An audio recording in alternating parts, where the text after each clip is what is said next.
नमस्कार मित्रों। तो भाई हमारी आपकी आज फिर मुलाकात हो गई और मैं सभी वीडियो में कहता हूँ जब तक परमात्मा की इच्छा है, परमेश्वर की इच्छा है, तब तक हमारा आपका यह सिलसिला चलता रहे। तो आइए आज बात करने वाला हूँ मैं धनु लग्न में राहु की। राहु धनु लग्न में सभी घरों में कैसा फल देगा उस पर हम लोग चर्चा करेंगे। तो आइए आगे चलें। उसके पहले एक प्रार्थना और करनी पड़ती है आप सबसे कि जिन लोगों ने हमारे चैनल सब्सक्राइब नहीं किया है कृपया कर लीजिए, उससे हमें बल और शक्ति मिलती है, वो आप ही लोग देते हैं। तो ऐसे सीधे विषय पे चलते हैं।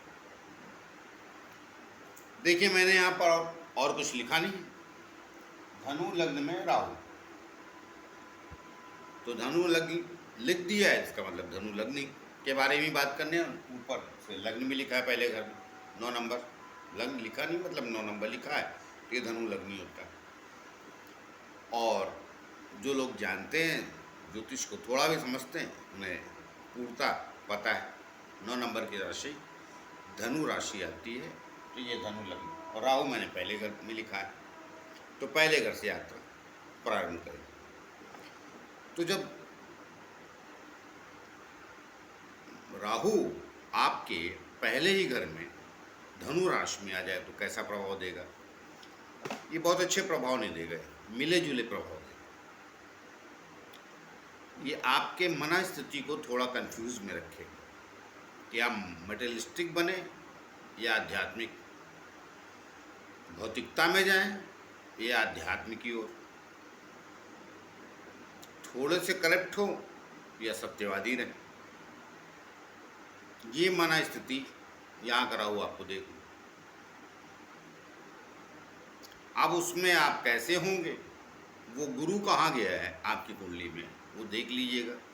अब भाई 12 घरों में गुरु किसी का भी कहीं जा सकता है, तो वो अंततोगत्वा वो गुरु आपकी अर्थात लग्न का मालिक है ना वो, तो आपकी मन स्थिति को वो क्लियर करेगा। मगर ये राहु यहाँ कन्फ्यूजन के लिए बैठा है।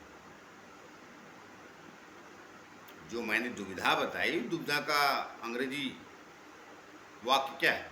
कन्फ्यूजन। दुविधा अर्थात एक विधा नहीं, 2 विधाएं, इधर जाए या इधर जाए, जो सदैव मस्तिष्क में लाएगा।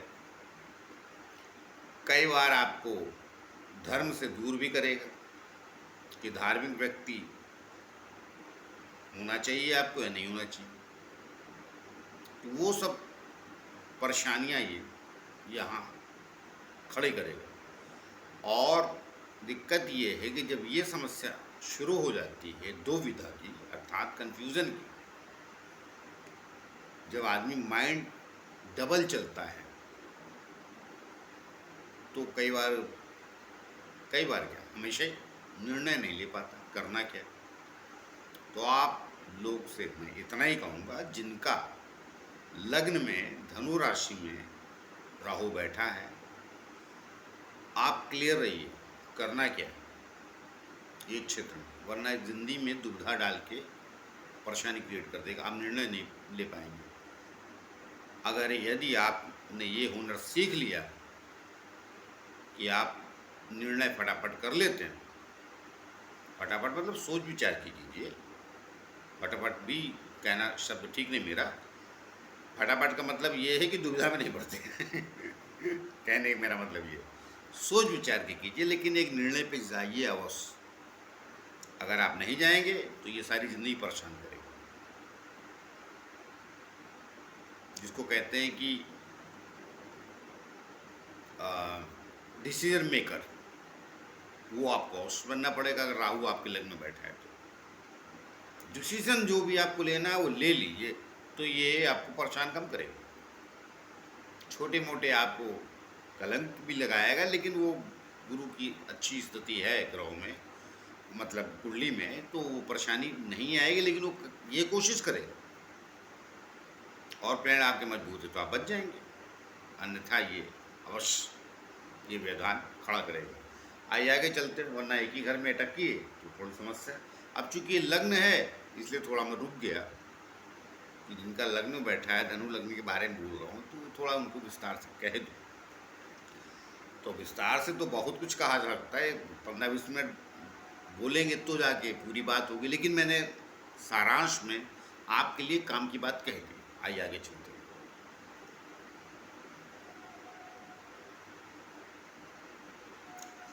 अब राहु दूसरे स्थान में मकर राशि में आ गया। अब मैं आगे राय लिखता चलूँ तो आप राहु का मतलब समझ लीजिए, वरना पूरा राहु लिखूंगा मिटाऊंगा तो मतलब 5 से 7 मिनट वीडियो के एक्स्ट्रा बढ़ जाते। तो समय की बचत करना भी एक कला है। तो जब दूसरे स्थान पर राहु मकर राशि में आएगा तो देखिए आपके 2 स्थानों की स्वामी है ये। कौन स्वामी है? शनि, एक दूसरे और एक तीसरे। तो मकर राशि में यहाँ आएगा तो ये एक बात पक्की है कि जब यहाँ राहु आ जाएगा तो घर में कुटुंब में वैमनस्य, झगड़े, परेशानियाँ अवश्य कराएगा और धन में बाधाएं डालेगा और ओध आने में, और वाणी को भी कई बार खराब करेगा।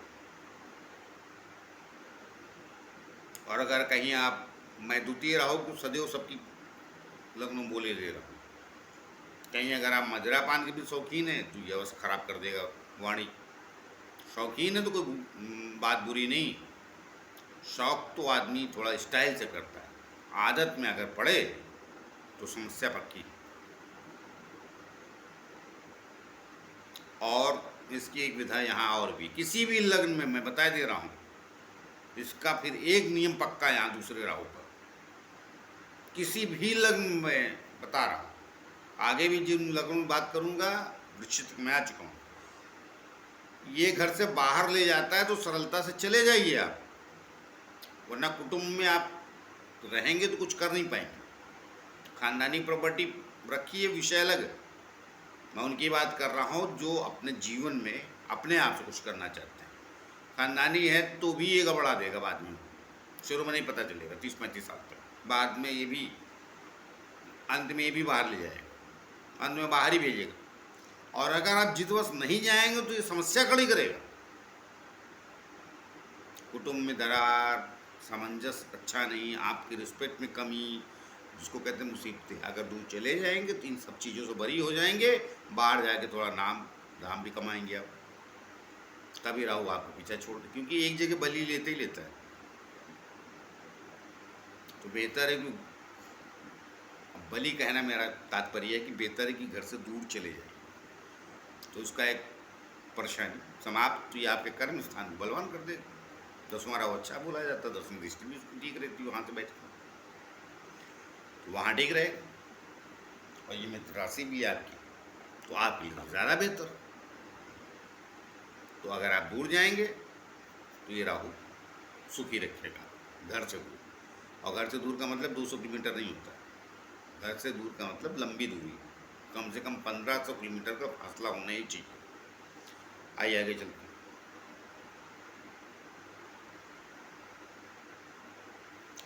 राहु तीसरा आ गया कुंभ राशि में। अब देखिए राहु यहाँ तीसरा, ये बढ़िया है।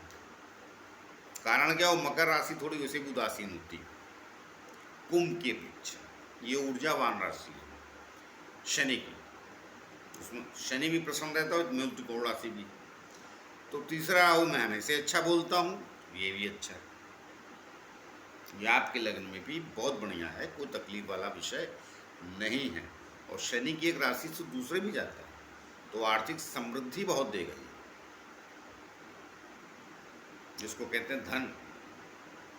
बस शनि यहाँ नहीं बैठ जाना चाहिए, शनि और कहीं बैठे, यहाँ बैठेगा तो ये फिर रोक देगा उसकी गति को। स्वच्छंद भाई सर है ना, सर बहुत दूर दूर तक जाता है, सर मतलब क्या, बुद्धि, मन, मस्तिष्क कहाँ कहाँ पहुँच जाता है। आप यहाँ बैठे हैं और सोच लेते हैं कलकत्ता के बारे में, अर्थात आप बम्बई में बैठे सोच कलकत्ता के बारे में रहे, बम्बई में बैठे सोच विदेश के बारे में रहे। मगर शनि बैठ जाता है तो वो थोड़ा फूटे गाड़ने वाला ग्रह, उसकी गति बहुत धीरे है।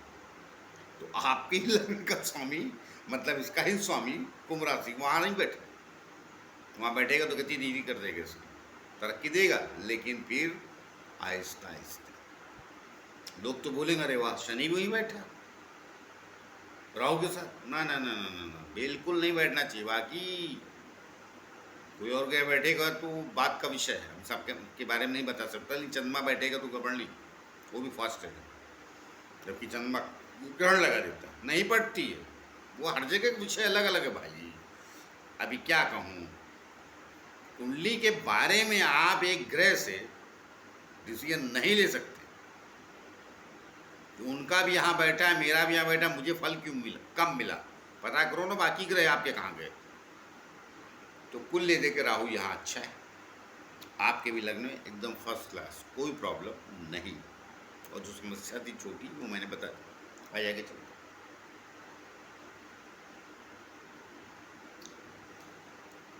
अब चौथे आ गया राहु। चौथा राहु भी किसी भी कुंडली में अच्छा नहीं होता।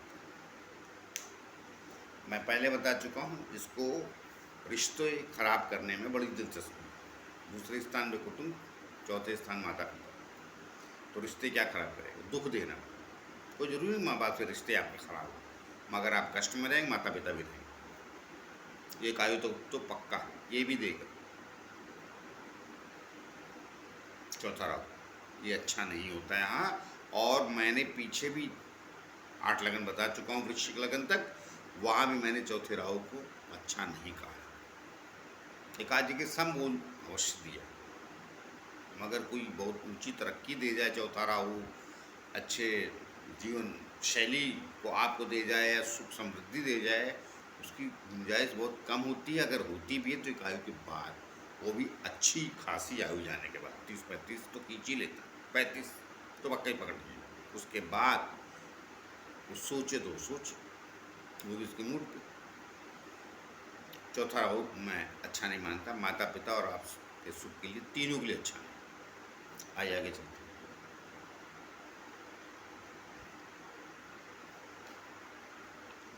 अब ये पंचम भाव में आ गया, मेष राशि में।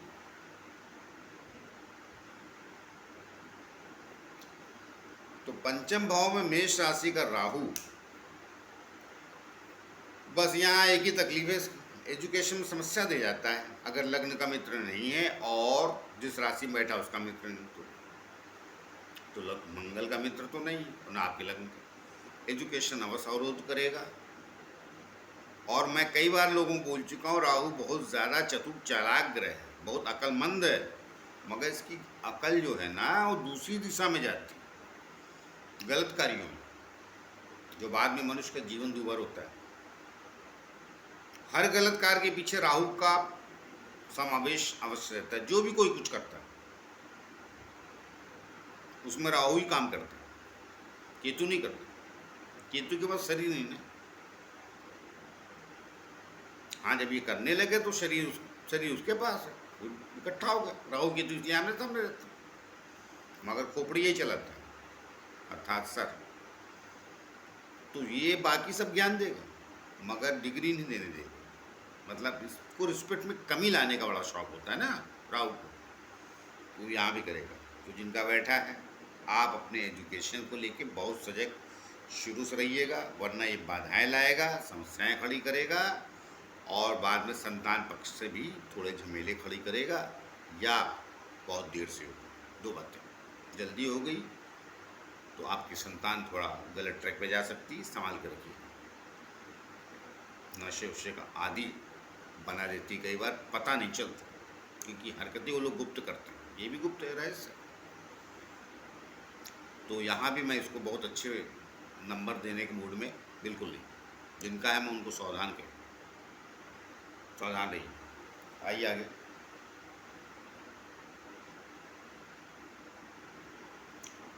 आगे छठा,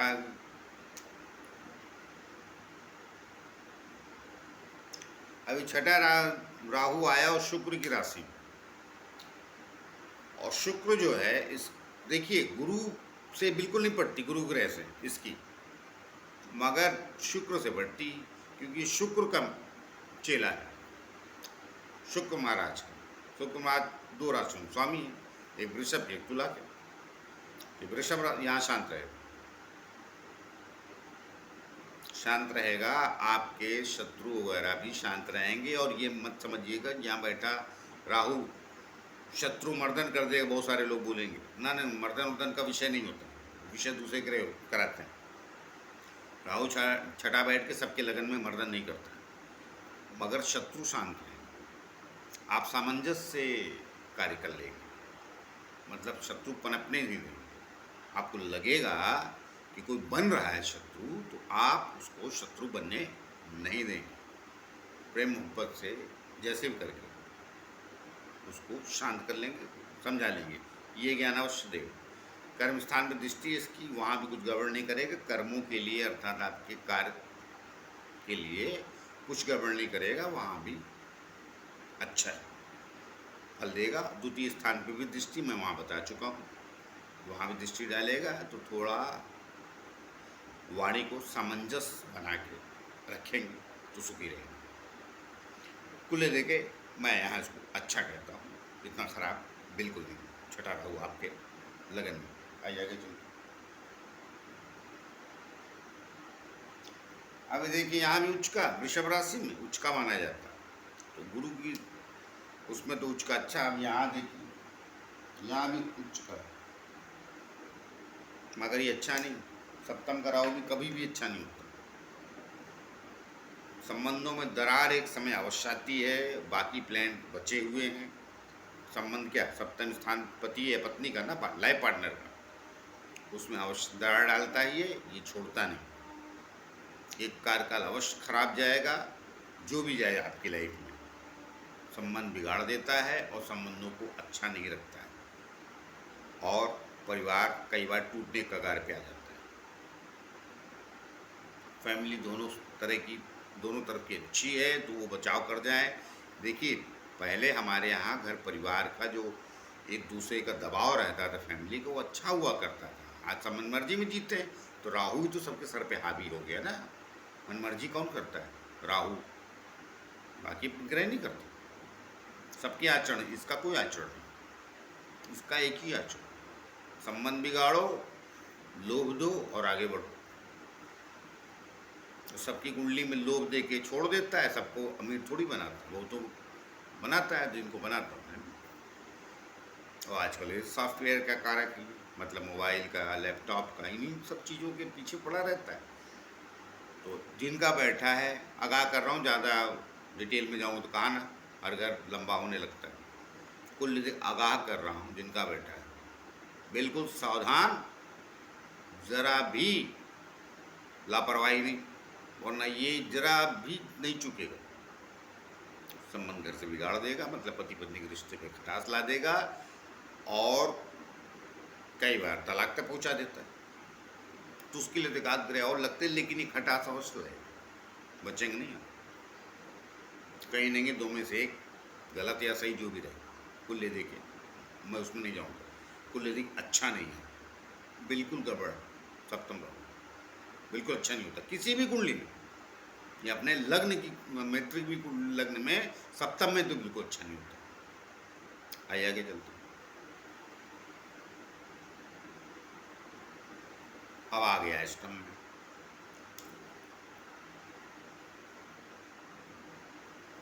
ये जितना लोगों को केंद्र त्रिकोण से बाहर रहता है ना, सुखी रहता है। 10वां इसलिए सही रहता है, ये बाद में बता दूंगा रहस्य 10वें का। तो यहाँ अष्टम में गया है, यहाँ ये खराब नहीं, मैं इसको खराब नहीं कहूँगा, रिश्तों के लिए तो अच्छा है। अब इसकी खराबी एक ही है कि आर्थिक समृद्धि और समाज में यश जो चाहते हैं आप, वो आसानी से नहीं मिलेगा। लेकिन ऐसा नहीं, बाकी ग्रह अच्छे हैं तो ये इतना अवरोध उसमें नहीं कर पाएगा, वो मिल जाएगा।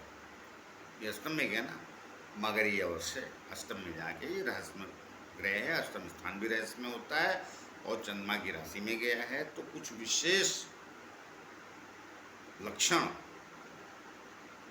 अवश्य रहस्य के दे सकता है। और अगर कहीं कुंडली का लग्नेश और दशमेश खराब है, मैं दोहरा देता हूँ, तो फिर मानसिक रोगी भी बना देता है, रोग से सावधान। बाकी और कुछ नहीं करेगा। ये आपके लिए समस्या है। ये फिर वो भी करता है, गुप्त रोग देता है। मानसिक क्या है, बाहरी रोग क्या है, चोट लग गई, खून बह गया, दिख गया। आंतरिक रोग क्या है, जो दिख नहीं रहा मगर है। तो अगर बहुत चंद्रमा पीड़ित नहीं है आपका तो ठीक है, और लगने सही है तो अच्छा है। चंद्रमा भी पीड़ित, लगने भी पीड़ित, तो ये रोग का कष्ट अवश्य दे जाएगा। इनका बैठा है या जो हमारी वीडियो देख रहे हैं उनके बच्चों की कुंडली में बैठा है यहाँ पर, माता पिता देख रहे तो शुरू से ही समझो वो कष्ट अवश्य देगा। ज्ञानी भी बनाता है, कई बार अति ज्ञान की वजह से थोड़े पागलपन का शिकार हो जाता है। जो आप समझा रहे हैं उसकी समझ में नहीं आ रहा, वो आपको कुछ अलग ही समझाना चाहता है और दुनिया कुछ अलग समझ लेती है। कई बार ऐसा भी होता है। तो वो विस्तार का विषय है, लेकिन जितना सब्जेक्ट कहना था मैंने यहाँ कहा, उससे थोड़ा सावधान, बाकी कुछ गड़बड़ नहीं करेगा।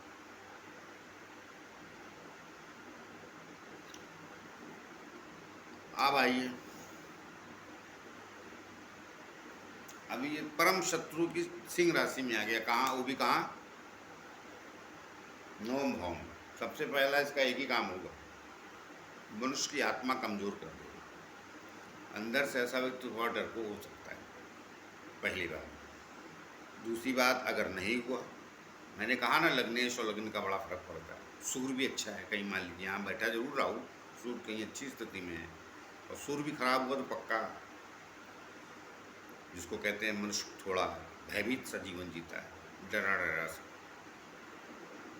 डरता का वजह नहीं। जब शंका आती मेरा काम होगा कि नहीं होगा, मुझे बॉस नौकरी से निकाल तो नहीं देगा, मेरी नौकरी कितने समय तक रहेगी या जाएगी, यही सब है, ये देगा यहाँ पर। और दूसरा, चलिए आप मजबूत हैं, ये सब नहीं है आपके अंदर भय, तो धर्म के विषय में कोई इंटरेस्ट नहीं रखता, कई बार नास्तिक बना देता है।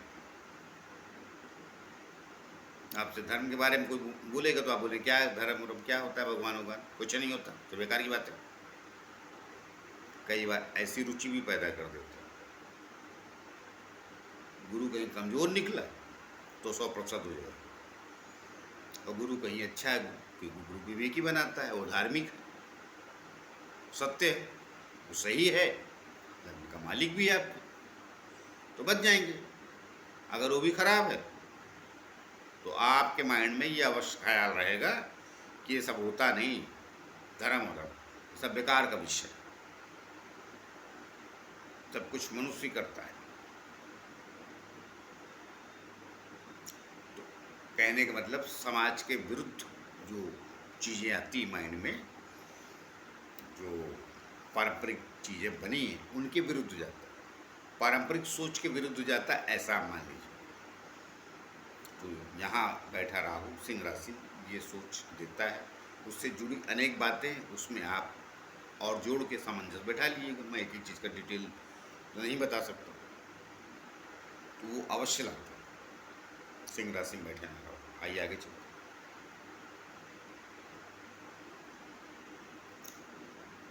अब देखिए कन्या राशि में आ गए,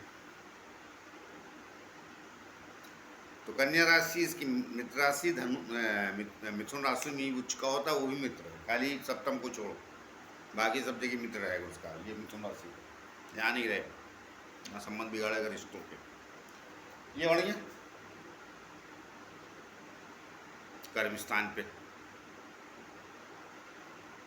तो अब कर्म स्थान के राहु को बलवान की बोला जाता है, क्या है ये, उपचय स्थान, 3, 6, 10, 11 उपचय स्थान, इन 4 स्थानों पर राहु को सबसे अच्छा बोला जाता है।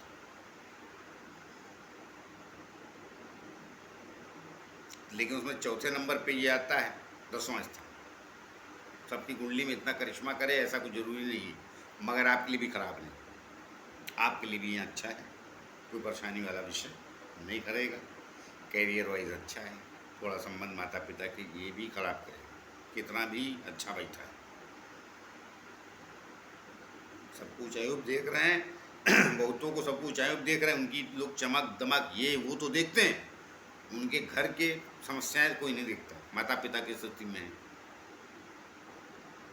ये तो जब तब पता चलता है जब आपके ऊपर बीतती है, बड़े होने के बावजूद लोगों की समस्या हो गई समाज की, और ये इलेक्ट्रॉनिक मीडिया ने किया है, और ये राहु ने। लगता है बड़ा बन गए, बात समाप्त।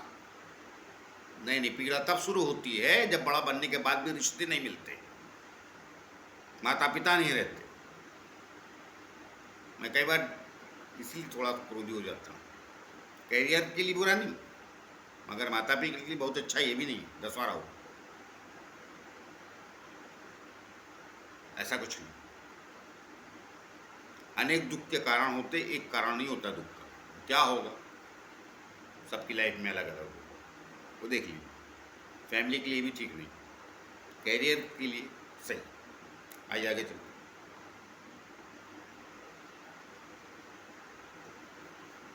राजनीतिक विचारधारा भी देता है, अनेक बातें। कैरियर किसी भी क्षेत्र का उसके लिए ठीक, बाकी रिश्तों के लिए भी यहाँ का भी 10वां राहु भी अच्छा नहीं है। समान रूप से विचारधारा बना ली, सब जो था 10वां राहु अच्छा है लिख दिया। अरे भाई, आपको भी भगवान ने बुद्धि दी है, गहराई से झांकिए। हम कभी कह देते हैं आके सत्य, अरे भाई सत्य नहीं जानोगे तो फिर जिंदगी तो यार उलझी रहेगी, और सभी को उलझी भाई। लेकिन उलझन को भी सत्य से समझ लोगे तो थोड़ा सुलझाने का प्रयास करोगे, वरना उलझे ही रहता है। तो 10वां राहु भी किसी भी लगन में फैमिली की अच्छा नहीं होता है। आइए आगे चलो। अभी 11वां राहु आ गया, ये फर्स्ट क्लास, कोई प्रॉब्लम नहीं। यहाँ से ये दृष्टि भी डालता है, कहाँ, सप्तम भाव में, वो वहाँ भी डिस्टर्ब नहीं करेगा, करेगा भी तो बड़ा हल्का फुल्का। वो सब घर में तू मैं होती है, वो विषय अलग है, वो उतना ही रहेगा। 11वां राहु एकदम फर्स्ट क्लास, ऊपर से वृषभ, माफ कीजिएगा, तुला राशि में, वहाँ तो और प्रसन्न, गुरु के घर में 11वें गया राहु। और क्या चाहिए, ये दशा काल में आपको पूरी समृद्धि दे देगा। घर परिवार भी कुछ ऐसा नहीं, खटास 19-20 का विषय नहीं, बाकी बढ़िया। कुल ले देंगे 11वां राहु या आपकी कुंडली में धनु लगन में जहाँ बैठा है, बिल्कुल बढ़िया, एकदम फर्स्ट क्लास, कोई प्रॉब्लम नहीं, एक लाइन। आइए आगे चलते हैं।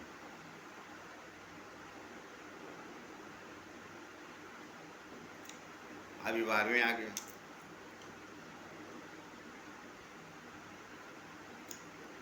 तो देखिए 12वां तो ये गया, वो भी वृश्चिक राशि मंगल की। अब मंगल की स्थिति कहीं ठीक है तो शांत रहेगा, वरना ये भी खराब। 12वां राहु सदैव बुरा, 11वां राहु सदैव अच्छा, अगले ही घर में जाते बुरा हो जाता है। 12वां राहु सदैव बुरा, कितना भी अच्छा बैठा हो कुंडली में, कुछ न कुछ बकेले अवश्य खड़ा करता है। मैं तो कई बार 12वें गुरु को भी खराब ही बोलता हूँ, क्योंकि दोनों की दृष्टियाँ एक समान होती हैं, मगर गुरु की अमृत और उसकी विष पकड़ी जाती है, कहीं भी पड़े। मगर गुरु की भी, 12वें गुरु की 6ठे और 8वें स्थान को जागृत कर देते हैं, और 12वें स्थान पे खुद बैठे। 3 दुख स्थानों पे 2 को जागृत करते, दृष्टि डाल के खुद ही बैठे गलत। गुरु भी वही करता है, दृष्टियाँ वहाँ तो वो भी गलत होता है। 12वां गुरु भी नहीं बैठना चाहिए लोगों कुंडली, अनेक अड़चने देता है। वृश्चिक लगन की कुंडली है, संजय दत्त की 12वां गुरु बैठा था, देख लीजिए, उनका 12वां राहु तो नहीं था ना। वो एग्जाम्पल मुझसे निकल गया, ऐसे बहुत सारे हैं जिनको मैं जानता हूँ, उनकी जिंदगी में झंझटें जरूर होती, तो ये भी थोड़ी करेगा। तो बेहतर है जिनका 12वां राहु बैठा है आपके लगन में, शांत सुशील सज्जन बने रहिए।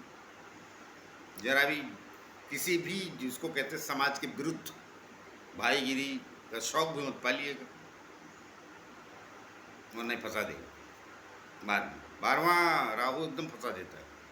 क्या है, लग्न के बिल्कुल बगल में रहता है ना, पार्श, ये आपका चेहरा ही बगल, कान दूसरा, और 12वां स्थान आंखें भी देखी जाती, दाईं बाएं। तो ये बाएं रहता है। बताएं। तो मेरा कहने का मतलब ये है कि ये कहीं ना कहीं बार बार राहु खतरनाक ही होता है, दृष्टि के बाहर रहता है। सामने आप देखते हैं ना, बगल में कोई खड़ा है तो आपको एहसास होता है, पक्का आप पूरा देख रहे हैं ये पता नहीं। तो ये बार बार राहु कुल्ले देखिए, अच्छा नहीं। वो लंबी विस्तार में बात करूंगा तो कहाना वीडियो बहुत लंबा होता है, ऑलरेडी हो जाता है। 35-36 मिनट तो बड़ी सरलता से पहुंच जाते हैं, जबकि कितनी स्पीड से जो भी काम की बातें थी आपको कहते हुए मैं आया तो भी हो जाता है। तो मैं 12वें राहु के लिए भी आपको आगाह करूंगा। जनरली देखिए, संसार में दुख शनि महाराज भी देते हैं, उनके कष्ट अलग हैं, तरक्की भी वो देते, मगर राहु भी देता है तरक्की। मगर ये संसार जितने आप शंका दुख मुसीबतें, उसका कारक भी यही, गुरु नहीं उसका कारक यही। तो ये 12वां राहु यहाँ बैठ के अवश्य आपको तकलीफ में डाल सकता है, इसलिए जीवन को सरल और सीधा दीजिए, जैसा धनु लग्न का व्यक्ति जीता है। तो आए मिलते किसी और नए विषय को लेके, तब तक के लिए आज्ञा दीजिए।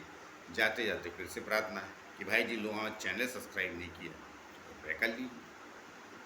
भाई बल शक्ति तो आप ही लोग देते हैं ना चैनल सब्सक्राइब करके। तो आए मिलते हैं आगे किसी और विषय को लेके, तब तक के लिए नमस्कार।